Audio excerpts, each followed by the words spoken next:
tahu, kalian berdua ini lulusan apa ya? Latar belakang pendidikannya apa? Joe, dulu sekolahnya apa pendidikannya? Kalau saya manajemen industri Bang Andi. Manajemen industri. Manajemen industri. Oke, Iya. menarik ya. Industri. Kalau Patrick? Saya malah arsitektur. Arsitektur. Oke, tapi bidang yang digeluti sekarang seperti Elevate tadi ya. Keluar jalur.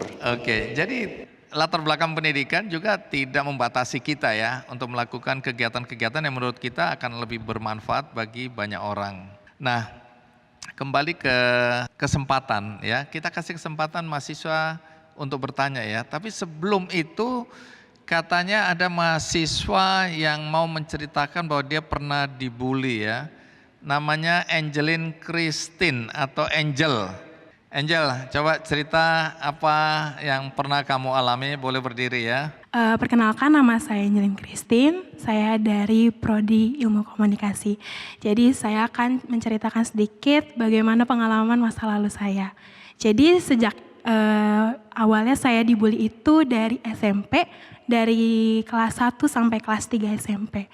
Saat itu pembulian yang saya dapat itu berawal dari cyberbullying. Jadi salah seorang teman saya ada yang mungkin tidak suka dengan saya, lalu dia neror saya dengan komen di IG, di akun saya setiap saya buat postingan, dan itu bentuknya spam.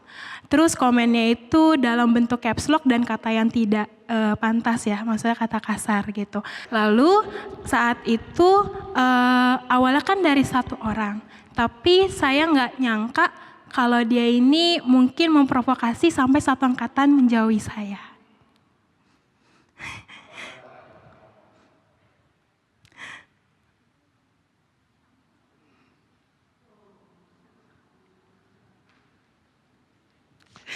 Sebentar ya. Saat itu saya jadi gak punya temen, saya jadi penyendiri, saya jadi orang yang pendiam, saya suka duduk pojok di belakang, dan benar saya sempat sampai di fase depresi. Bahkan ada kepikiran untuk mau bunuh diri. Tapi puji Tuhan, pihak sekolah saya ikut andil dalam masalah saya ini. Nah, kalau sekarang berani bicara di depan teman-teman yang lain, bisa menceritakan masa lalumu yang pahit, itu apa yang membuatmu sekarang bisa seperti ini? Yang membuat saya berani karena apa ya? Saya ingin memberikan pengalaman saya, kayak kalau kalian lagi mengalami pembulian, jangan diem, bicara aja gitu. Mungkin sama orang terdekat. Baik, kita berikan aplaus, kita berikan dukungan untuk Angel. Terima kasih Angel. Ya. Angel, kamu dapat buku dan dapat voucher dari Elevate. Ya.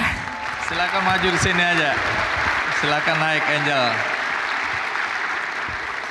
Ini boleh Jonathan dan Patrick menyerahkan ya, sekaligus untuk buku.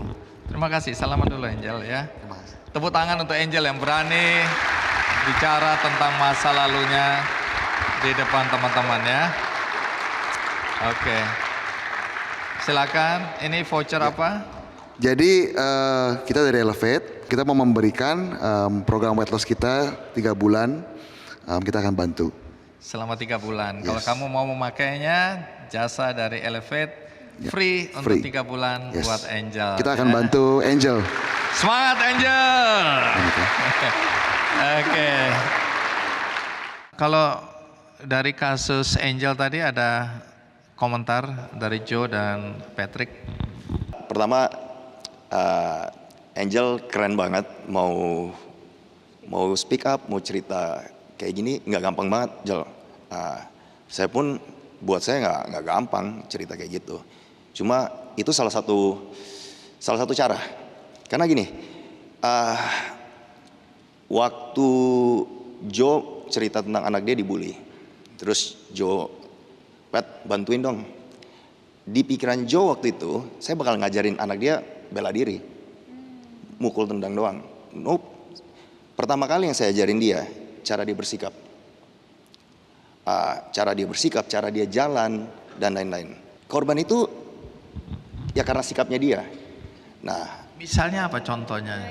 misalnya orangnya jalannya aja, misalnya ngebungkuk, nggak berani natap mata orang. Oh, kalau nunduk itu malah Iya, dibully ya? Dibully, nggak berani natap mata orang. Makanya saya ngajarin pertama kali anak dia untuk, ayo kalau ngomong sama saya, lihat mata saya. Gitu. Jadi pukul tendang bukan masalah itu. Jadi saya latihan bela diri untuk hadapin ini semua. Fight back itu bukan selalu tentang berantem. Bukan selalu ada bagiannya self defense. Saat kita memang udah didorong dan lain-lain. Tapi sebelum itu, situational awareness dia, ngapain dia jalan di tempat yang bakalan ini gitu. Jadi hal itu yang saya terapin. Karena satu lagi nih, paling penting nih sebenarnya. Kita nggak ngomong untuk semua korban bullying, bisa aja yang harus saya ngomong harusnya sama orang tua. Karena gimana pun kita atau anak itu, dia itu niru orang tuanya dia. 80% kalau papanya aja, mohon maaf, papanya aja jalannya udah gitu, terus nggak berani ngomong, dia akan niru. Jadi saya mau mulai itu sebenarnya dari orang tua juga. Jadi buat Angel dan buat teman-teman yang lain, kalian di masa-masa kuliah kalian tuh kan udah cukup berat tuh. Jadi mungkin sekarang kalian bakal pikir, wah ini gila, ini berat banget nih gitu. Tapi ingat, plus yang punya masalah kayak gini, kayak Angel, kalau kalian nggak selesain, setelah ini di era-era kalian kerja dan lain-lain lebih berat lagi kayak gitu. Baik, ada mahasiswa yang bertanya. Ini sudah ada Raihan Alvarez dari Prodi Ilmu Komunikasi. Raihan mana Raihan? Oke, Raihan, kamu naik ke panggung, kamu menggantikan aku di sini.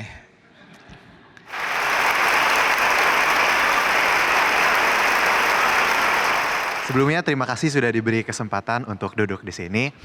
Aku mau tanya Kak Popi, kalau misalnya kita kan pasti punya lingkup sosial dan gimana kalau misalnya teman kita atau mungkin ya orang-orang di sekitar kita mengalami depresi, terus mungkin entah karena apapun itu, mungkin dibully atau dan lain-lain, lalu dia cerita ke kita. Respon yang paling baik kita untuk berikan itu apa? Apakah kita hanya mendengarkan saja, atau kita memberikan solusi atau saran, atau kita cuman sebagai cukup memberikan support aja? Karena kan jujur kita nggak mendalami sisi psikologi yang sangat-sangat dalam gitu ya. Jadi takutnya nanti malah keliru kalau misalnya kita kasih solusi ataupun support yang tidak baik gitu. Jadi pertanyaannya seperti itu. Terima kasih. Ya, jadi kalau teman-teman kalian cerita, curhat, itu sebuah kehormatan loh. Satu itu, artinya kamu adalah orang yang bisa dipercaya. Jangan dibocorin. Nah yang kedua, dengarkan dia. Karena sebenarnya dia tuh butuh didengar. Kamu mendengarkan dia itu udah 50% solving problem tanpa ngasih advice apapun. Karena belum tentu nasihat kamu tuh bener gitu kan, bisanya malah makin terpuruk gitu. Jadi mendengarkan dia. Nah kemudian kalau bisa kamu mau kasih masukan, cobalah posisinya netral. Jadi jangan ngebela, misalnya dia curhat tentang temennya, posisinya netral, jangan ngepro. Biasanya kan, sorry ya, kalau cewek-cewek kan, kalau misalnya dia disakitin, cewek sama cewek tuh biasanya emang tuh cowok gitu, kita kan makin parah kan. Jadi sebaiknya kamu harus netral. Tapi kalau dia sudah mulai halusinasi, tidak bisa tidur malam, overthinking, dadanya berdebar kencang, mulai menyakiti dirinya sendiri, bawa ke profesional. Berarti kamu nggak sanggup menghandle itu. Baik, terima kasih Raihan. Ya, kamu juga dapat buku dari Kick Andy, ada 2 buku. Dan ini voucher, tapi voucher ini adalah voucher untuk kalau membutuhkan treatment ya. Kamu kelihatannya suka olahraga juga, nah itu bisa untuk berapa lama? 3 bulan juga? Sama program weight loss 3 bulan. Kalau kalian ngerasa diri kalian tuh kayak, kok banyak banget nih yang benci sama gue sih, ngebully gue. Tapi ingat deh, di luar sana jauh lebih banyak yang care sama kalian.